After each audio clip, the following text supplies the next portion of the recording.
Hi, I'm back. Did you miss me? It's Kim from Dóchas Psychological Services with part 2 for how trauma can affect relationships. And in this video, we're going to focus on what you can do to help yourself, or if you are the supporting partner or family member of someone struggling with trauma or PTSD. It's going to be a hodgepodge, is what I'm saying. You can probably accommodate the strategies, whether it's for you individually or for you as a partner. Anyway, I'm babbling, so let's just jump right into it. The first thing to consider when you're dealing with somebody who has PTSD or has experienced some sort of trauma is their belief in themselves has actually been challenged, and because of that, they doubt themselves. They doubt whether or not their judgment is clear, and they end up creating a distrust in other people often. Not all the time, often. So the way to rebuild trust is to have consistency in behavior, have consistency between what you say and what you do. So, and not only is there that consistency between what you say and what you do, but then you also consistently do the behavior in the way that you said you were going to do it so that it becomes predictable. And predictable doesn't mean boring, okay? There can still be some spontaneity, but that's to be discussed and boundaries set around what's comfortable and what's not comfortable in terms of surprises, because surprises, not fun. Not fun for someone who has experienced trauma, and especially not fun for someone with complex PTSD. You're liable to get throat punched. Just saying. Yeah, anyway. Another way to help yourself specifically, but also for the supporters, is to name what's going on. Again, this is through discussion with the person struggling about what phrase might be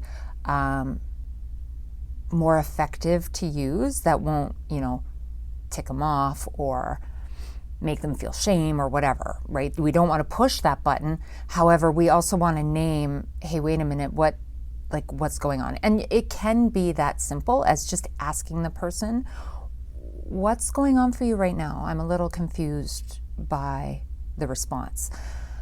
For yourself, though, you can just say, I'm afraid right now. Lots of people don't like to admit that. I don't know why, just say it. Or sad, or, it's not you, it's me, which, is a phrase that we hear stereotyped. But that requires a certain amount of awareness of yourself and awareness of others. So being able to really lean into that self-empathy and empathy for others to be able to go, hey, wait a minute, something doesn't feel right. And because of that, I'm making a choice to respond this way. We don't have control over our emotions. We do have control over the choices we make as a result of what we're feeling, right? So that's an important distinction. Again, I'm going to reiterate, just because you're feeling something, it doesn't give you the right to be a jerk, okay? So in no way, shape, or form does this excuse any choice of behavior that is maladaptive or hurtful to other people or even to yourself, right? But looping back, being able to be aware of what you're experiencing, even if you can't name the emotion, name what's going on in your body, and your partner can help you. And the thing is that the person you're communicating with, especially if they know you well, will probably see the signs of you starting to kind of shift before you're even aware of them. Because part of a significantly traumatic experience or PTSD is sometimes we create a distance between our awareness of our experience and our actual experience. So there's a time lag. My ex used to be able to say to me, hey, do you need a Snickers? Or we agreed on that phrase, so don't go for him. But, or do you need to go to the bathroom? Because the bathroom's like a safe place for me to go and people generally leave you alone.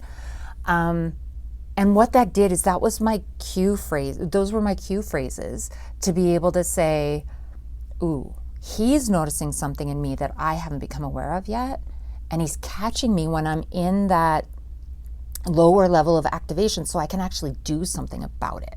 So that's where you're going to enlist your team. Don't be ashamed of it. Well, you need that person to kind of act as your frontal lobe in that moment, or in those moments, at least at first, until you get really aware and really well practiced with, hey, I'm aware something's happening in my body. I need to communicate it so that I can buy me some time so that I can make better choices. And let's be real, you're going to screw up. There's going to be times when you're going to lose your crap, and you're going to do or say something that is hurtful. And all you can really do in those moments is make it right. However that looks is up to you, and up to the person who you've wounded. You don't get to tell them how much you've hurt them after you've hurt them, okay? So you need to enlist them in the healing.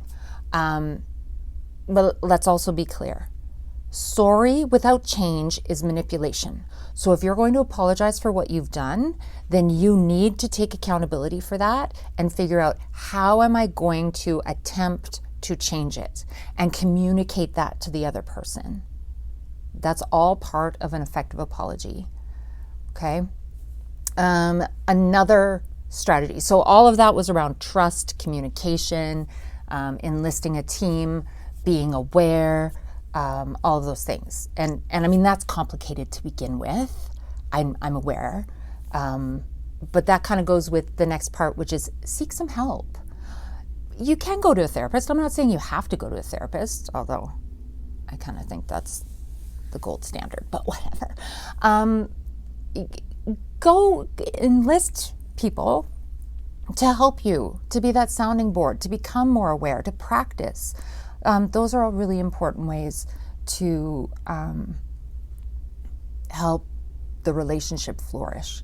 And then the last piece, like I mentioned earlier, when trauma happens, like a significant trauma, or when PTSD occurs, people lose their sense of self often.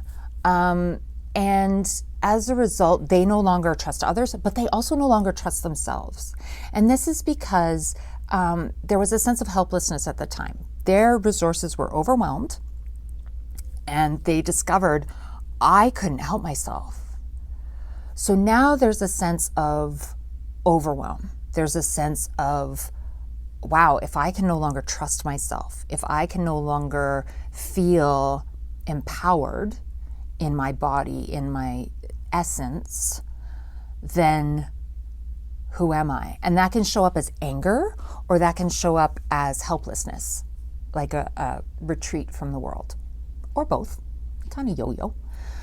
So another strategy is to find ways to empower yourself. And that's where I'm going to kind of leave off in this video, because talking about ways to empower yourself is layered. So that's going to be part 3. Now, if you want to know more about how to increase self-awareness and those communication skills and all of those things, we can certainly talk about that. But I believe that we have some other videos in our series that might touch on that. If it doesn't answer your question, for sure, reach out to us.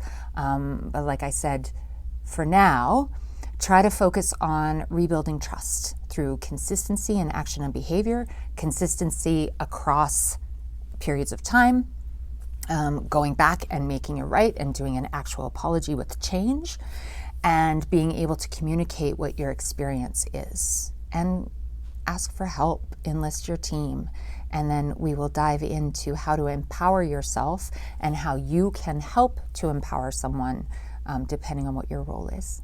Okay, so until next time, bye for now.